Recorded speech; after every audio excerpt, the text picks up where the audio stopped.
మన్యం జిల్లా సాలూరు మండలంలో ఏనుగులు విధ్వంసం సృష్టించాయి. ముంగువాని వలస, గంగన్నదొర వలస, వెలగవలస గ్రామాల్లోని పామాయిల్, కోకో తోటల్లో గజరాజులు స్వైరవిహారం చేశాయి. తోటలు నాశనం చేసి అక్కడున్న పైపులు ధ్వంసం చేశాయి. ముంగువాని వలసలో రవిబాబు అనే రైతుకు చెందిన 70 చెట్లను 8 ఏనుగుల మంద ధ్వంసం చేశాయి. గుమ్మడికాయలను తొక్కేశాయి. మోటారు పైపులు, బోర్లు కూడా విరిచేశాయి. గంగన్నదొర వలసలో వంశీ అనే రైతుకు చెందిన మొక్కజొన్న విత్తనాల బస్తాలను చెల్లాచెదురు చేశాయి. జగన్నాథ అనే రైతుకు చెందిన 3 మోటార్లు ధ్వంసం చేశాయి. ఏనుగుల భయంతో పామాయిల్ కోతలకు కూలీలెవరూ ముందుకు రావటం లేదని బాధిత రైతులు వాపోతున్నారు.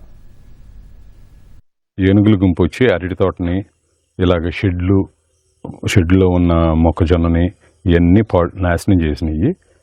కాబట్టి గవర్నమెంట్ కొంచెం వాటిని వేరే దగ్గరికి తీసుకెళ్ళటం కానీ లేదా బంధించి అడవిలో వదలటం కానీ చేస్తే మంచిది.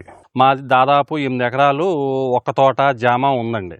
ఇప్పుడు దాకా ఏనుగు బయట తిరుగుతున్నాయి అనుకున్నాం కదండి. గబుక్కుని తెల్లారిపాటికి 5 గంటలకల్లా వచ్చి తెల్లారుజామున 5 గంటలకు వచ్చేసి మొత్తం చీనంతా పాడు చేసేసినాయండి. ఒక్క జామ, గుమ్మడి అన్నీ వేసానండి. అన్నీ పాడు చేసేసినాయండి. 200 మొక్కల దాకా పడిపోయినాయండి.